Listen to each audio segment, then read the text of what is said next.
Good afternoon, children. In our previous class, we completed lesson number 10. What was lesson number 10? Colonialism, rural and tribal societies.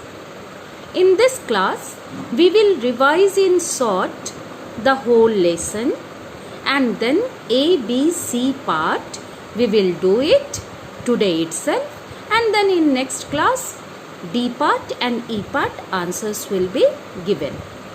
So let's recall what you have read in lesson number 10 so far. As I have told you, colonialism means that period when Britishers set up their colonies here and they were our colonial masters. And then this colonialism, that colonial period affected our rural and tribal societies. Rural means village area and tribal means the native tribes of particular areas. Then we read about colonial agrarian policy. Agrarian means based on agriculture. Agri-colonial means Britishers' agricultural policy and what was its impact on Indian farmers, that we have already read. And in this agrarian policy, Britishers introduced various land revenue system. Land revenue means collection of taxes from the land. First system was Jamindari system. This Jamindari system was in which place of India? Bengal. In which year this Jamindari system was introduced? In 1793. By whom? Lord Cornwallis. Second system was Royatwari system. It was in South and West India. Then third one was Mahalwari system. It was in North West provinces and Awadh. One by one we read about all these three land revenue systems. First of all, it was Jamindari system, and that system is also known as permanent revenue system or permanent settlement. What was in that system? Jamindars were made the landowners and Jamindars had to give 89% of revenue to the Britishers and Jamindars' own share was only 11%. And for that collection of land revenue, Jamindars who were made the landowners, they committed atrocities on our poor farmers. And ultimately it affected farmers' life very badly. Then children, next revenue collection system we read about Royatwari system. Royat means cultivators. Cultivators means farmers who grow crops on the land. This Royatwari system was introduced in the year 1820. By whom it was introduced? Thomas Munro. It was a direct settlement of land revenue collection. In Jamindari system we have seen Jamindars were between the farmers and the Britishers. But this Royatwari system was direct settlement. Directly Britishers were collecting taxes, revenues from the Royats. It was a direct settlement between the government, here government means British government, and the Royats. Royats means cultivators. Then next was Mahalwari system. Mahal means group of villages. In this system, group of villages were responsible to give taxes, to give revenues to the Britishers, and it was introduced by whom? Halt Mackenzie. In which year it was introduced? 1822. Then we read that between 1830 to 1840 various small revolts took place, and then the Britishers' revenue settlements were also introduced. Small revolts by the farmers were done between these period 1830 to 1840, and ultimately it helped in the outburst of First War of Independence, that was in 1857. And in 1857, farmers also helped it because they were also very much fed up with the revenue policies of the Britishers. Then we also read that how the growth of commercial crops was encouraged by the Britishers. Commercial crops means the crops which were used for commercial purposes, for business purposes. And commercial crops, they forced our farmers to grow cash crops instead of food crops. And why the Britishers were introducing so many land revenue systems, or they forced our farmers to grow cash crops? Why? Because they were in need of money. Why they were in need of money? For their military and administrative expenses. They wanted to get profits, and for that they forced our farmers to grow cash crops. Cash crops means those crops which were used as a raw material to feed British industries.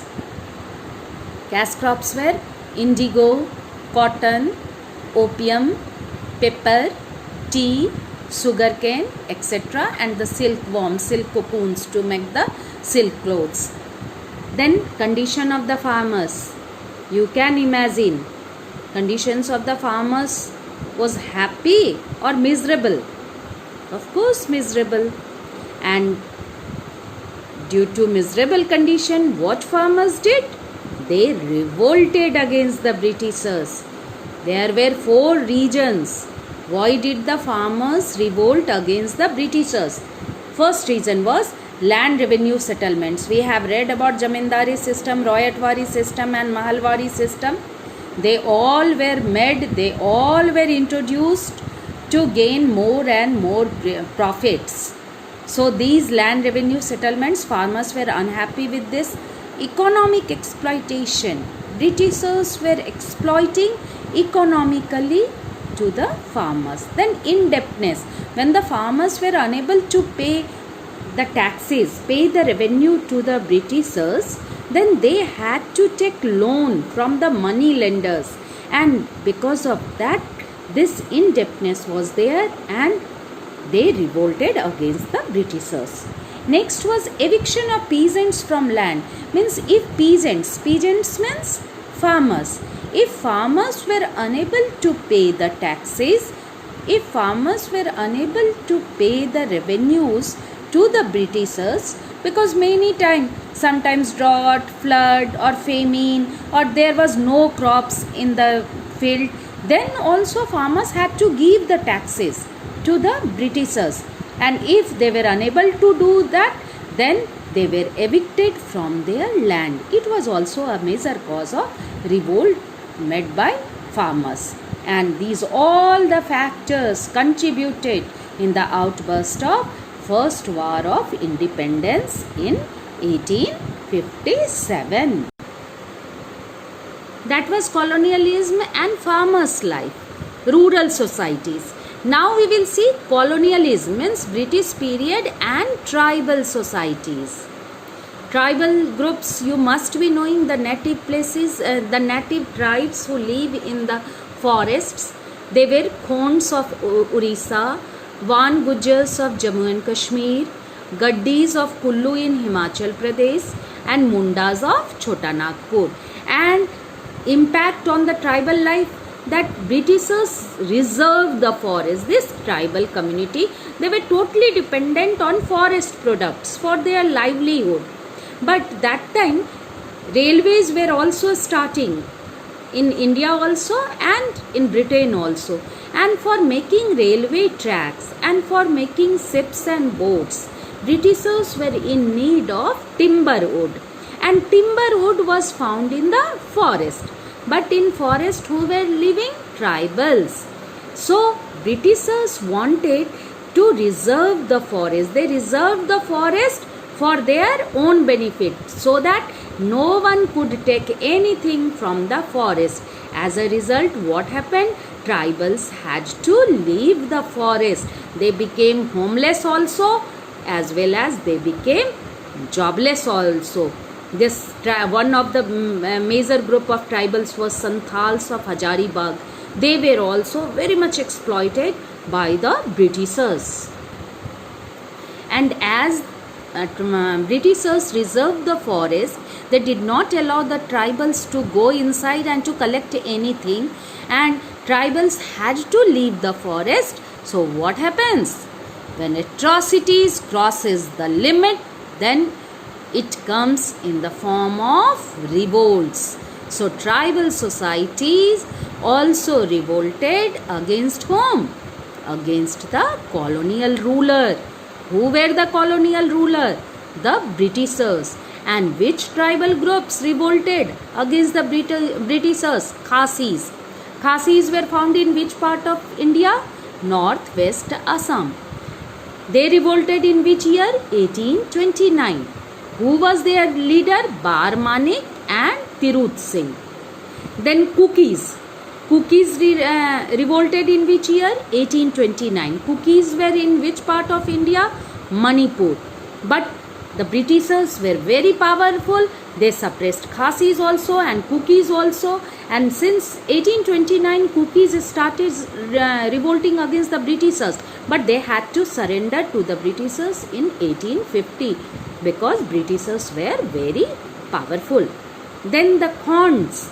Khons were living in which part of India? Orissa. Presently Orissa is known as Odisha, but that time it was Orissa, and they revolted in 1846. Then here also they were suppressed by the Britishers because Britishers were very powerful. Then Santhals. Santhals revolted in which year? 1855 to 1856. Their leader was Sidhu Murmu and Kanhu Murmu. Then Mundas and Kularian. In Chota Nagpur district, Mundas and Kularian, they also revolted in which year? 1831. Then Birsa movement, very famous movement. Birsa Munda started this Birsa movement in which year? 1895. But he was sent behind the bars. After 2 years, when he came out, he told the tribals not to leave their places. And it was a symbolic, white flag was a symbol of Birsa Raj. But with the death of Birsa Munda in 1900, this Birsa movement was also stopped. It was also suppressed by the Britishers, and they were telling themselves Hodoko. Hodoko means human beings. Then in this lesson we also read about the effects of colonialism on our crafts and industries. So far we have seen effects of colonialism on our farmers, on our tribal groups. Now we will see on our crafts and industries. Britishers forced our farmers to grow which type of crops? Cash crops. Cash crops were needed to feed as a raw material to feed British industries. That time India's exported item. Exported means India was sending these items to another country. These items were cotton, silk, spices, indigo, drugs means medicines, precious stones and handicraft. But Britishers, they took raw materials from our countries and they flooded our markets with their machine-made goods. But at that time, some modern industries in India also flourished. That was the plantation industry, tea plantation. Tea plantation was in which part of India? Assam, Bengal and South India. Coffee plantation, Shinkona, rubber. Then coal, iron and steel also flourished. Then Jamshedji Tata. In Jharkhand, very famous city is Jamshedpur. It was established by Jamshedji Tata. There steel and iron industries, Tisco and Telco are there. So in this lesson we read about all these things. Now we will see ABC part. I will tell you ABC part. Today's your homework is to write down the keywords of lesson 10 and do ABC part in your history notebook. But before that I am showing you the answers of ABC parts. Children, take out page number 122. Here in something to do, first one is tick the correct option. Under the Mahalwari system, the word Mahal means what? I have told you 4 options are given: a group of cities, a group of districts, a group of villages, a group of towns. Mahal means a group of villages. Second was the Rayatwari system was introduced by whom? Lord Cornwallis, Holt Mackenzie, Thomas Munro and Lord Wellesley. The correct answer will be Rayatwari system was introduced by Thomas Munro. Third is the other name of Jamindari Bandobast was, means Jamindari system. The other name was Permanent Revenue System, Mahalwari system, Rayatwari system, Kishandari system. What will be the correct answer? Permanent Revenue System. Fourth, who was the leader of Santhals revolt? Barmanik and Tirut Singh, Birsa Munda, Sidhu and Kanhu Murmu, Bhuvan. Who was the leader of Santhals revolt? Sidhu and Kanhu Murmu. Then, where did industrial revolution begin first? England, Holland, France, Spain. Obviously in England. That's why they were forcing our farmers to grow cash crops. Then here in the fill in the blanks. English shattered the self-sufficient dash economy. What will be the answer? Rural. RURAL. Then many tribals left forest in search of livelihood. LIVELIHOOD. Livelihood. Then Jamindari system was introduced in Bengal by Lord Cornwallis. Lord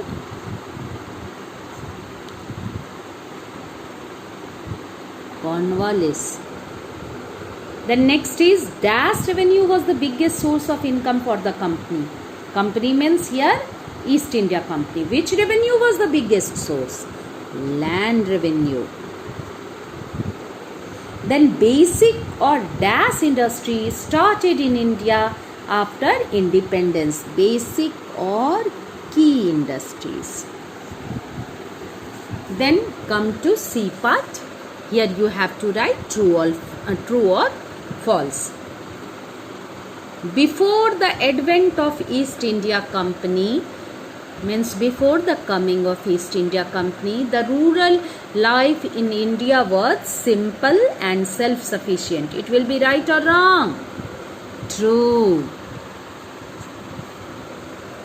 The British, second one is, the British wanted to smuggle and sell opium in Spain to earn profit.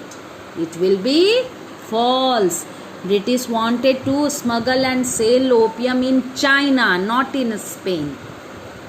Third one will be Kisan Sabhas were formed in 1930 to support the cause of peasants. It is true. Kisan Sabha was formed for the support of the farmers. Then fourth one is the Khans of Orissa practice shifting agriculture. It will be true. Then fifth one is the tribal chiefs lost all their powers and were forced to follow the laws made by the British officers in India. When the Britishers reserved the forest, then this point is correct, that the head of the tribals, they lost all their powers and then they were forced to follow the laws made by the British officers in India. That is true. Means here you in true and false, first will be true, only second will be false, and then all will be true, true, true. So children, ABC part we have discussed today. You will do it in your history notebook with keywords. You will write keywords also, and then A, B, C part you do it and you submit it on our WhatsApp group. And next day, in my next class, I will discuss the answers of D and E part. So that's all for today. Goodbye.